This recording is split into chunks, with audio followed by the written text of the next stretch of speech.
세상에는 많은 그 법칙들이 있습니다.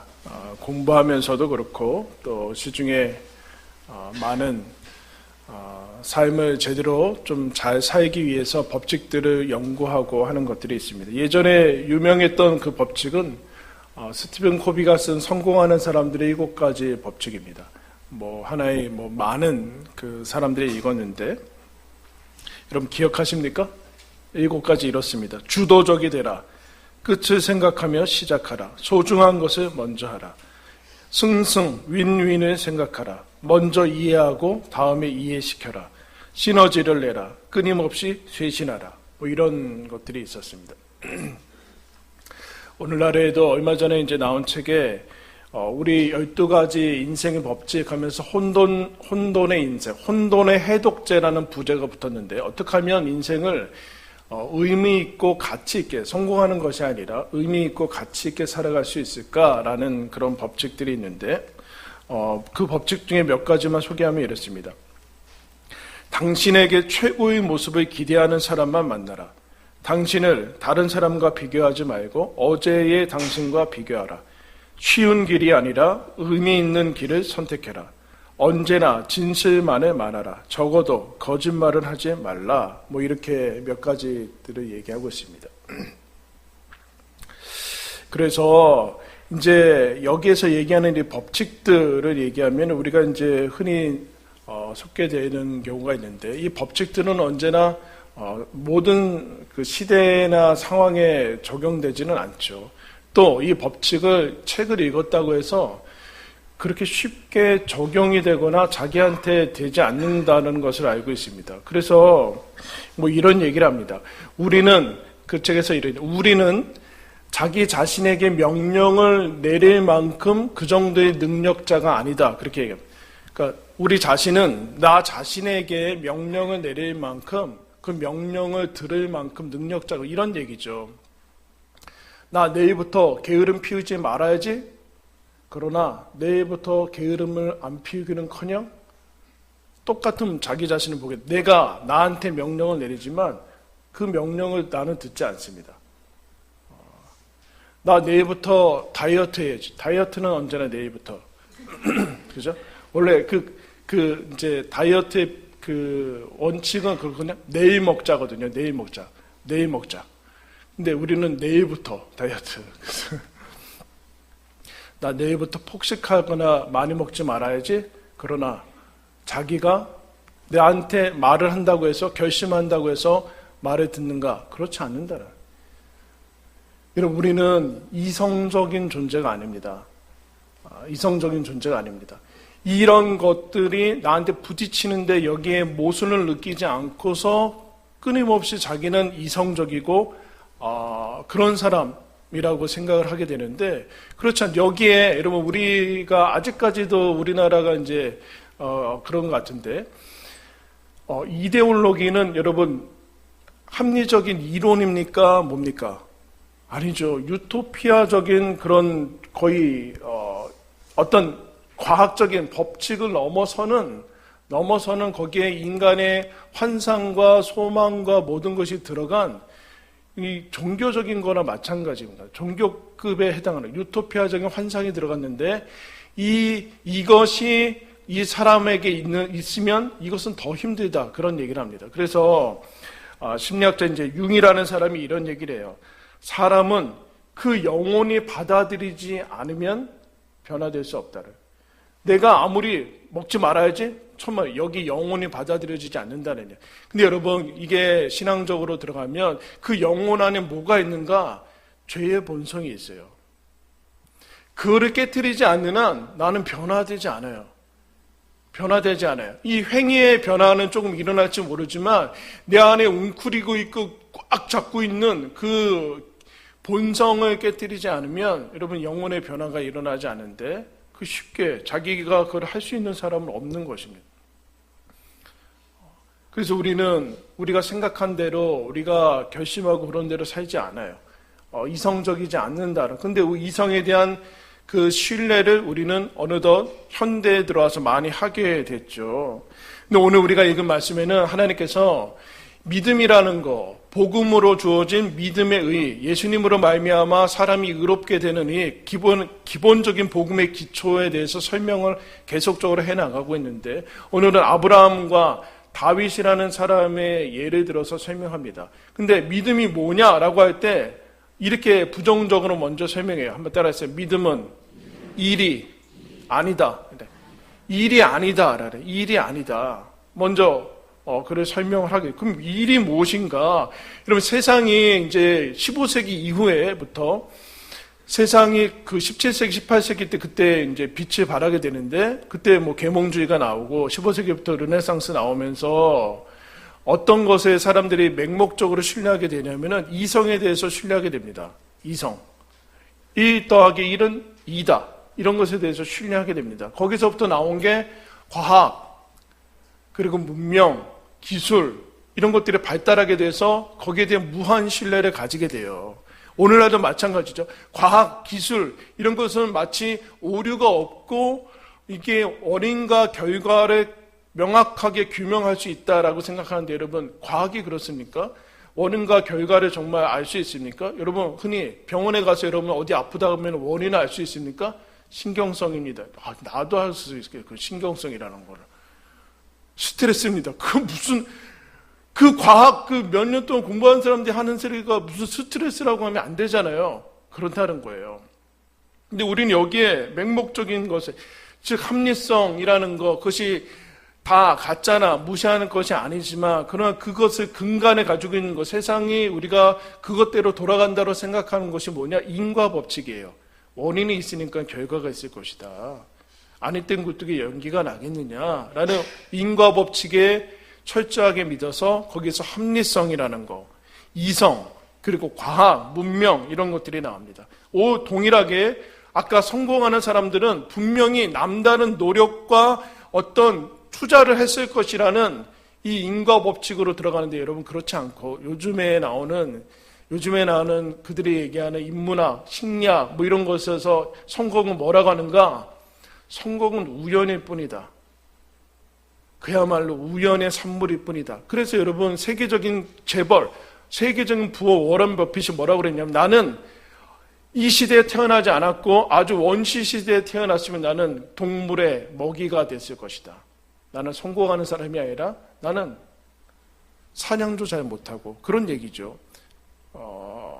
그 얘기를 여러분 하고 있습니다. 그런데 우리는 여기에 자꾸 매여서 성취와 성공에 중독이 되고 노예가 됩니다. 이 강력하고도 지독한 이 쳇바퀴에 도는데, 그게 뭐냐? 행위에 근거하면서 살아가는 거예요. 행위. 나의 행위에 근거해서 살아가는 거. 이 행위를 과학적으로 규명해 나는데 이제 한쪽으로 가게 되는데, 종교가 여기서 생각납니다. 종교. 원인과 결과가 있으니까 우리는 결과를 통제하려고 하려면 뭐를 통제해야 돼요? 원인을 통제해야 되잖아요. 그러니까 원인을 두 가지 극단으로 통제하기 시작했어요. 첫 번째, 우리가 잘하는 거, 뭘 해야 된다. 선행은 해야 된다. 이렇게 돼요. 선행. 뭔가 좋은 일을 해서 결과를 좋게 만들어내야 된다. 라고 하는데, 그게 이제 대부분의 여러분 얘기하는 것들이죠. 종교들. 대표적인 게 여러분 율법, 그 유대교의 율법에 해당하는 겁니다. 뭘 해라. 그렇게 하면은 선한 결과가 나올 것이다. 다른 종교들 대부분 그렇죠. 행위에 기반하는 종교들은 이 원인에 대해서 어떤 것, 선한 것을 플러스로 제공하면 반드시 그런 것들이 나올 것이다 라고 생각을 하게 돼서 여기 집중하게 됩니다. 근데 여러분, 안 되죠. 잘 안 돼요. 그래서 한계를 느끼게 됩니다. 그래서 그러면 어디로 가는가? 종교는 하나의 극단으로 어디로 가는가?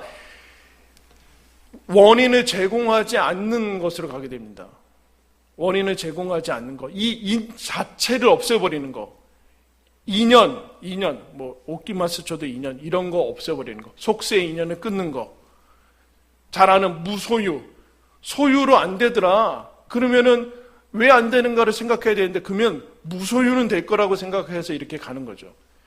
무위. 무슨 도교나 자연으로 돌아가자. 무위. 뭔가 인간이 해서 더 문제가 생기니까 그럼 우리는 하지 않는 쪽으로 가자. 그래서 원인을 제공하지 않는 쪽으로 가자. 이 속세의 굴레에서 원인을 제공하면 계속해서 쳇바퀴가 도니까, 윤회하고 쳇바퀴가 도니까 여기에서 어떻게든 원인을 제공하지 않아서 이 윤회의 이 굴레에서 벗어나야 된다라고, 해탈해야 된다라고 하는 것이 여러분 또 다른 종교의 극단에 있는 것이죠. 한쪽은 뭔가 선한 것을 제공하고, 아니면 여기는 아예 제공하지 않아서 둘 다 되지 않습니다. 둘 다 그렇게 쉽지 않아요. 쉽지 않을 뿐만 아니라 아주 그것들 해나가는데, 여러분 뭘 해서 안 되는데 안 해는 거는 됩니까? 이 극도의 고상한 스스로 속는 것이죠. 스스로. 근데 여러분 이게 자기들이 어쨌든 내가 뭘 하고 아니면 내가 뭘 안 하고, 뭘 선행을 하건 고행을 하건 다 내가 주도하는 것이기 때문에 매력이 있습니다. 여러분. 매력이 있어요. 그래서 하는 사람들은 저 사람하고 다르다는 어떤 우월감을 느끼게 돼서, 이게 종교가 여러분 가는 길이죠. 종교가 가는 길이에요. 여기에 여러분 우리가 쉽게 빠지는데, 그 원인은 뭐냐면, 그 원인은 결국에는 행위, 나 자신의 행위에 근거해서 내가 내 스스로 구원을 얻어내겠다라는 생각이에요. 즉 구원을 내가 쟁취하겠다라는 뿌리 깊은 인본주의. 즉 무슨 얘기예요? 하나님이 필요 없는 것이죠. 하나님이 주신 이 신앙, 기독교 말고는 사실은 신은 필요 없어요. 내가 하면 되거든요. 내가 득도를 하던가 아니면 내가 선행을 하던가, 나머지는 중요하지 않아요. 내가 뭘 했느냐 아니면 뭘 안 했느냐가 중요한 게. 근데 하나님은 뭐라고 하신가? 믿음은 그런 일이 아니다, 그런 원인이나 그런 것들이 아니다라는 거 하는 거예요. 이게 여러분 기독교도 오해를 해서 인간의 본성에 흡수해가지고 제일 문제가 됐던 때가 언제입니까? 중세교회예요. 중세교회. 중세교회가 초대교회에 주셨던 이 복음, 이 로마서의 이 복음들을 계속해서 이제 간격이 느껴지자 뭘 하게 되는가? 우리가 잘 아는 이제 면죄부, 벌을 면제해주는 면벌부인데, 사실은 면죄부가 아니라 사실은 정확하게는 죄로 인한 벌을 면제해주는 면벌부예요. 벌을 면제해주는 거예요. 죄를 면제해주는 게 아니라. 그거를 돈 주고 팔았어요, 여러분. 이건 대단히 오래된 관행이에요. 그때만 생긴 게 아니라. 근데 이게 왜 생겼냐면은, 뿌리로 들어가면은 연옥이라는 것이 생깁니다. 연옥. 천국 지옥 말고 중간 단계, 죄 많이 지은 사람들이 가서 죄를 회개하고 단련하는 그 중간 단계를 만들어니까, 이 연옥에서 빨리 탈출하려면 어떻게 되는가라는 생각을 하게 돼요. 그러면 당연히 죽은 사람은 어쩔 수 없으니까 살아남은 사람들이 살아남았을 때 뭔가를 해야 되는구나 해서, 살아남은 사람들이 죽은 사람을 위해서 빨리 이 기간을 단축시키기 위한 그런 것들. 그래서 로또 전에 면죄부를 많이 팔았던 그 대주교가, 자기는 예를 들면 9,340만 년, 9,340년이 아니라 9,340만 년의 죄를 사했다, 이렇게 얘기를 해요. 그만큼 팔았다는 거죠. 팔았는데 여러분, 이거는 단순히 경제적인 부패라든가 그 얘기를 하는 게 아니에요. 이 면죄부를 팔아서 그 교황이나 대주교들이 그 경제적인 이득을 착취했다, 그 얘기를 하는 게 아니에요. 그 얘기 때문에 종교개혁이 일어나는 게 아니라, 결국에는 돈이라는 건 뭡니까? 일이죠. 일이라는 거는 성취예요. 즉 행위라는 겁니다. 행위. 그 행위 안에, 즉 내가 돈을 냈다라는 것은 내 행위로 이 구원을 좌우할 수 있다라는 것, 살 수 있다라는 것이에요. 행위에 근거한 그 법칙이 여기 안에 뿌리 깊게 오염이 된 것이에요. 다시 옛날로 돌아간 거예요. 복음이 아닌 육체로 돌아간 것이에요.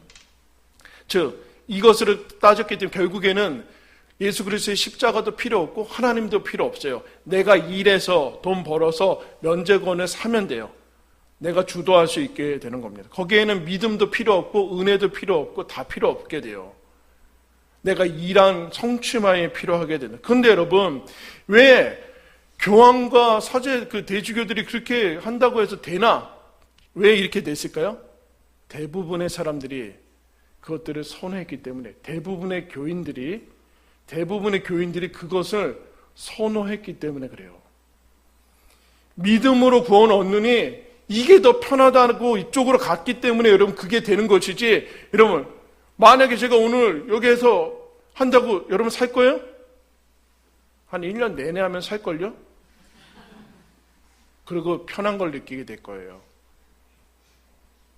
오늘 예배 온 거 한 10만 원 내면 예배 온 거로 쳐줄게요. 그러면 여기다 10만 원짜리 많이 깔려있고요. 계좌로 막 이체되고, 그리고 그거를 구원과 연결시키면 평생 교회 안 나와도 할만한 거죠. 다수의 교인이 원했어요. 왜 그랬을까요? 믿음이라는 거는 하나님과 연결되어 있는 거거든요. 어떤 증서를 사는 게 아니에요. 오늘날의 교인들이 나 예수 믿었다라는 것을 증서로 가지고 있어서 그 이후에는 예수님하고 아무 상관없이 사는데 그거 아무것도 아니에요. 여러분 그러면 안 돼요. 그거 믿는 거 아니에요. 믿음이란 지금 내가 죽을 때까지 예수님하고 연결되어 있는 상태를 예수님하고 같이 사는 거예요. 그러면은 예수님한테 마음을 드려야 되고 영혼을 드려야 되고 그러는데 이게 싫은 거예요. 귀찮은 거예요. 하나님 섬기는 게 싫은 거예요.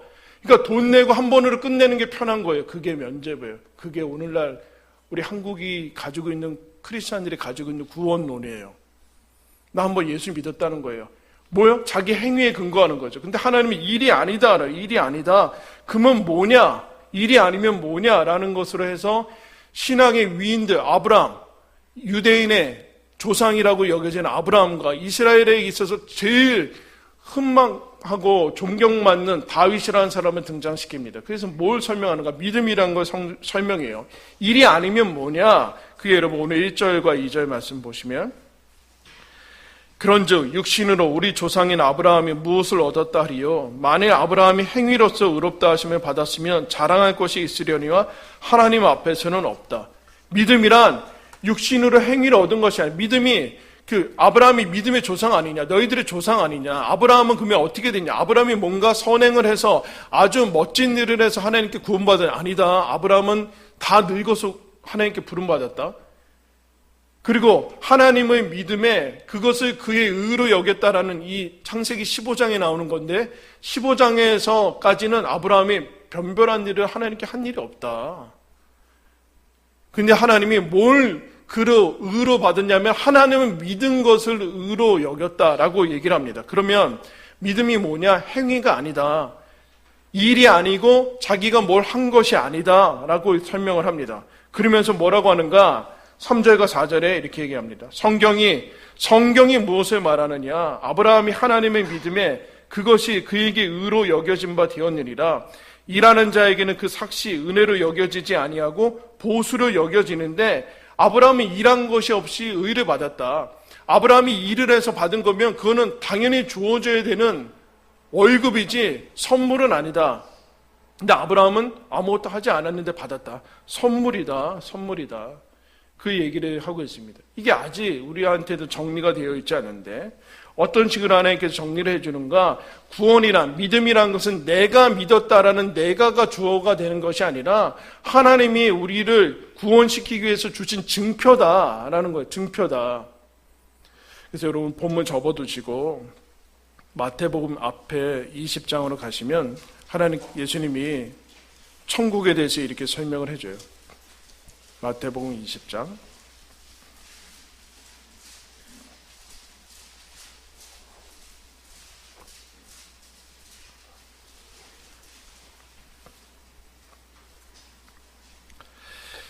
1절부터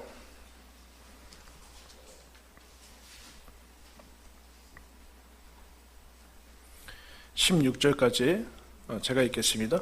천국은 마치 품꾼을 얻어 포도원에 들여보내려고 이른 아침에 나간 집주인과 같으니 그가 하루 한 데나리온씩 품꾼들과 약속하여 포도원에 들여보내고 또 제3시에 나가보니 장터에 놀고 서 있는 사람들이 또 있는지라. 그들에게 이르되 너희도 포도원에 들어가라. 내가 너희에게 상당하게 주리라 하니 그들이 가고 제6시와 제9시에 또 나가 그와 같이 하고 제11시에도 나가보니 서 있는 사람들이 또 있는지라. 이르되 너희는 어찌하여 종일토록 놀고 여기 서 있느냐. 이르되 우리를 품꾼으로 쓰는 이가 없음이니이다. 이르되 너희도 포도원에 들어가라 하니라. 저모임의 포도원 주인이 청지기에게 이르되 품꾼들을 불러 나중 온 자로부터 시작하여 먼저 온 자까지 삭수해 주라 하니 제11시에 온 자들이 와서 한 데나리온씩을 받거늘 먼저 온 자들이 와서 더 받을 줄 알았더니 그들도 한 데나리온씩 받은지라. 받은 후 집주인은 원망하여 이르되 나중 온 사람들은 1시간밖에 일하지 아니하였거늘 그들을 종일 수고하며 더위를 견딘 우리와 같게 하였나이다. 주인이 그 중에 한 사람에게 대답하여 이르되 친구여 내가 내게 잘못한 것이 없노라. 내가 나의 한 데나리온의 약속을 하지 아니하였느냐. 내 것이나 가지고 가라. 나중 온 이 사람들에게 너와 같이 주는 것은 내 뜻이니라. 내 것을 가지고 내 뜻대로 할 것이 아니냐. 내가 선함으로 내가 악하게 보느냐. 이와 같이 나중된 자로서 먼저 되고 먼저 된 자로서 나중되리라. 지금 천국을 설명해 주는데 1절에 보면 천국은 비유는 이런 맨 앞절과 끝절을 잘 유의해야 된다. 천국에 대해서 얘기하는 거예요. 천국은 품꾼을 얻어서 포도원에 들여보내려고 나간 사람이다. 즉 그런데 이 사람들은 여러분 제3시는 그 유대 시간은 플러스 6을 하면 돼요. 9시죠. 9시에 봤더니 놀고 서 있다고 그래요. 즉 무슨 일이 있을지 없을지 모르는 사람이에요. 정기적으로 고용된 사람이 아닌 거죠. 9시에 갔더니 있어요. 9시 그리고 몇 시 나가요? 12시, 3시 그리고 마지막에 11시는 5시예요. 하루가 끝난 거죠. 5시에도 나가서 있는 사람들 데리고 들어갑니다.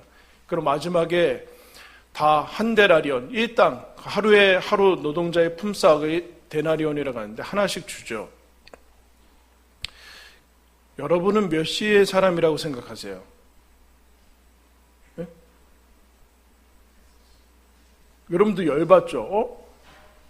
지금 나는 일찍 믿었는데 똑같이 주면 안 되지 않냐? 그런. 여러분, 자기한테 이제 손해가 날 때는 언제나 9시라고 생각하고, 그런데 뭔가 잘못하면은 5시라고 생각하고, 뭐 이런 거죠. 그래요. 근데 여러분, 여러분, 우리가 살고 있는 인류 역사, 인류 역사까지 해죠. 인류 역사에 오늘은 어떤 날입니까? 우리가 모든 인류가 살아본 인류 역사의 최후의 마지막 날입니다, 오늘은. 그죠? 첫 번째 날이 아니라 인류 역사에 현존하고 있는 모든 사람들이 사는 인류 역사의 최마지막 날이에요. 최마지막 날. 최끝이라는 끝. 만약에 오늘 끝난다면 오늘 페이지가 마지막이에요. 그래서 무슨 얘기냐? 이 본문을 읽는 모든 사람들은 이 본문을 언제나 5시에 읽게 돼요. 9시에 이것을 읽는 사람은 없어요. 언제나 자기 인생의 제일 마지막, 인류 역사의 마지막에 읽게 돼요. 그럴 필요 없어요. 교회 역사 가운데 여러분 수천 년의 이스라엘 역사가 있었고 그 이후에 교회에서만 2000년의 역사가 있었어요. 우리나라가 기독교가 들어온 지 200년이 안 돼. 2000년 기독교 역사에 여러분 우리는 과연 정말 9시의 민족이에요? 아니죠. 우리는 막차 탄 사람들이에요. 막차를 못 탔을 수도 있었던 우리들이에요. 우리는 5시 만에 막차라면 4시 50분 정도에 탄 거예요. 근데 불만 있어요? 먼저 믿어서 불만 있어요? 한 죽기 전에 강도처럼 믿었어야 되는데 괜히 믿어가지고 주일마다 오고 오지 않으면 눈치 보이고 진짜 어때요? 무슨 얘기를 하는 거예요? 지금 천국에 대해서 얘기해요. 천국은 삭스로 주어지는 거 아니다라. 일에서 얻은 것이 아니라 하나님이 선물로 주어지는 것이다. 선물로 주어지는 것이다. 일에서 얻어내는 것이 아니다. 여러분 이런 얘기예요. 어떤 사회적인 기업이 오늘날에 이제 많은데 사회적 기업과 일반 기업을 나눌 때 이렇게 얘기합니다. 사회적 기업은 일반 기업이 나쁘다는 게 아니에요. 일반 기업은 빵을 팔려고 사람을 고용한다. 그러나 사회적인 기업은 사람을 고용하기 위해서 빵을 판다. 목적이 좀 다른 거죠. 어느 쪽이 더 나쁘다, 좋다 그런 개념이 아니에요. 목적이 다른 거예요. 천국은 우리들한테 하나님께서 천국을 주기 위해서 여러분 믿음을 만들어내신 거예요. 근데 우리는 이것을 자꾸 삭스로 요구하죠. 내 믿었으니까 예수님 뭘 주셔야 되지 않냐 이렇게 요구하고 나가기 시작했어요. 자기가 뭘 했다 이거. 내가 불신자보다 뭘 믿었다는 것은 아무것도 하지 않았다라는 얘기예요. 아무것도 하지 않았는데, 내가 아무것도 하지 않았는데 하나님을 그냥 믿었는데, 하나님이 어느 날 나타나시 하나님을 그냥 믿었는데 그거를 너 의롭다 하셨다는 것은 아무것도 하지 않았다는 얘기예요. 이것을 알아차리지 못하니까 다윗을 등장시킵니다. 5절에 보면, 다시 이제 본문으로 가시면, 이를 아니할지라도 경건하지 아니한 자를 의롭다 하시는 이를 믿는 자에게는 그의 믿음을 의로 여기신다. 이를 아니한다라는 얘기는 경건하지 않다라는 얘기예요. 즉 죄를 졌다라는 얘기인데, 하나님 론이 나와, 하나님 론이 나오는데, 하나님은 어떤 분인가? 경건하지 아니한 자를 의롭다 하시는 분. 그리고 이런 불의가 어디 있어요? 경건하지 아니한 자를 의롭다 하시는 분이 하나님인데, 그 하나님을 믿는 자를 의롭다 하신다라. 경건하지 아니한 자를 의롭다 하시는 하나님, 그게 무슨 하나님이에요? 쉽게 얘기하면 어떻게든 날 살리려고 하시는 하나님, 어떻게든 날 살리시려고 하시는 아버지, 그게 여러분 신이, 그분을 믿는 자, 그분이 하신 일을 받아들이는 거, 그걸 믿음이다라고 얘기를 합니다. 예수님이 이런 얘기를 해요. 하나님의 일이 뭐냐? 오병이어 일으킨 다음에, 주님, 너희들이 나를 찾는 까닭은 기적을 본 까닭이 아니다. 배부르기 때문에 그렇다. 밥 때문에 나 따르는 거지, 내가 하나님의 아들이기 때문에 따르는 거 아니다. 그래서 제자들이 물어요. 주님, 어떻게 하면 하나님의 일을 할 수 있습니까? 예수 그리스도, 하나님을 보내신 일을 믿는 것이 하나님의 일이다. 여러분, 하나님을 믿으십시오. 그게 하나님의 일이에요. 예수를 믿는 것이 하나님의 일이에요. 예수를 믿는 거, 나 자신이 한 것이 아니라 예수를 믿는 것. 즉, 그래서 믿음이란 인과율이 아니다. 굳이 설명하자면 예수가 원인이 되어서 살아가는 게 믿음이다. 여러분 스스로 창조되어서 이 땅에 태어난 사람이 어디 있어요? 여러분들이 엄마 아빠를 창조해가지고 거꾸로 태어났어요? 우리가 태어나는데 아무것도 우리는 공헌을 한 것이 없어요. 근데도 우리는 그렇게 살아갈 수 있다고 생각하고 있어요. 공기를 만들어낸 사람들 없고 물을 만들어내는 사람도 없어요. 가장 중요한 것들을 여러분 우리는 선택하지 않아요. 나라를 선택하지 않고 성별을 선택하지 않고 지능과 외모를 우리가 선택하지 않아요. 가장 중요한 것들을 선택하지 않고 살아가죠. 그런데 우리는 그 중간을 잡고 인과율로 살아갈 수 있다. 나의 행위에 의해서 살아갈 수 있다라고 착각하고 있고, 내가 얻은 것은 내 것이라는 이런 교만함을 가지고 있어요. 그렇지 않아요. 여러분들이 남보다 더 많이 갖고 더 많은 것이 있다면 그거 여러분 나눠야 되는 거예요. 나눠야 되는 거예요. 여러분 거 아니에요. 여러분이 잘나서 얻은 거 아니에요. 나눠야 된다라는. 이게 그러면 행위에 근거한 신앙을 가지고 있는가, 아니면 믿음의 십자가에 근거한 신앙을 가지고 있는가는 오늘 본문에 보면 이렇게 나와. 2절에 아브라함이 자기가 얻었으면 자랑할 것이 있거니와, 행위에 근거한 것은 자랑해요. 뽐내기 시작해요. 이게 3장 27절에도 나와 있어요. 그런즉 자랑할 때가 어디 있느냐? 있을 수 없다. 자랑하기 시작해요. 자랑이 뭐예요? 감사한다는 게 아니에요. 기뻐한다는 게 아니라 뽐내고 내가 너와 다르다고 생각하고 나는 그래도 믿었다라는 이 자기 행위에 근거한 게 있어요. 근데 에베소서에 뭐라고 하는가? 너희는 은혜에 의하여 믿음으로 말미암아 구원을 받았으니 이것이 너희에게서 난 것이 아니라 하나님의 선물이다. 행위에서 난 것이 아니니 이는 누구든지 자랑하지 못하게 합니다. 자랑하지 못하게 합니다. 그래서 여러분, 아브라함은 그냥 평범한 사람인데 그 다음에 다윗을 등장시킵니다. 다윗이 어떤 상태를 등장시키시는가?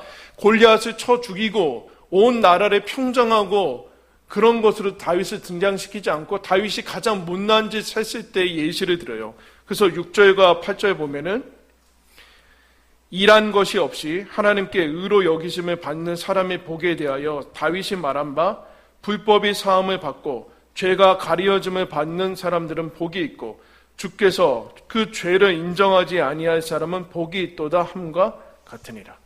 다윗이 경건하냐? 그렇지 않다. 다윗이 뭐라고 고백하느냐? 자윗은 나는 경건하지 않은데, 나는 죄인인데 하나님께서 그 죄를 정죄하지 않고 담당해 주시고 처리해 주셨다라고 여러분 고백을 하고 있어요. 이게 시편 32편의 말씀인데 거기서 똑같은 일이 나요. 그 다음에 뭐라고 하는가 이래요. 내가 입을 열지 아니할 때 종이 신음하도록 내 뼈가 쇠하였도다. 주의 손이 주야로 나를 누르고 내 진액이 빠져서 여름 가뭄에 마름같이 되었나이다. 하나님이 뭐 하시는가? 죄를 자백하려고 나를 하나님께서 누르셨다라고 얘기를 하고 있어요. 누르셨다라고. 하나님께서 어떻게 용서하시는가? 품꾼으로 쓰시는가? 들어오라는 얘기예요. 들어오기 위해서 그 관문이 뭔가? 죄를 인정해야 된다. 죄를 인정해야 된다. 이거 싫은 거죠. 죄 인정하느니 차라리 돈 주고 사겠다는 거예요. 내 행위로 뭐 하겠다는 거예요. 근데 하나님은 그렇게 하지 않고 내가 죄인인 것, 내가 내 영혼을 통제할 수 없는 죄인인 것을 다윗이 고백하자 죄의 용서함을 하나님께서 허락하십니다. 왜 이것을 얘기하는가? 왜 지금 다윗을 등장시키시는가? 신앙의 위인을 등장시키시는가? 이런 얘기예요. 너희들이 가진 의는 너희들이 행한 행위에 근거하지 않는다. 다윗이 말도 못한 죄를 저질렀는데 하나님이 주신 의는 그것에 의해서 영향을 받지 않는다. 다윗이 잘하고 잘못하고의 위에 너희들의 삶의 기초를 세워놓지 말아라. 그 얘기를 하는 거예요. 그래서 다윗이 이것을 고백하는 겁니다. 죄를 고백하고 죄인됨을 하나님께 인정하고 그래서 의롭다 하시면 받는 복을 받게 되죠. 그럼 세상에서 얘기하는 복이 뭘까요? 횡재하는 거죠. 하늘에서 떨어지는 거죠. 즉 내가 원인을 제공해서 하는 것 아니에요. 돼지 꿈을 꿔서 그런 거 아니에요. 어느 날 내가 치성을 들었더니 로또를 맞은 거 아니에요. 그냥 온 거예요. 세상의 모든 복도 그래요.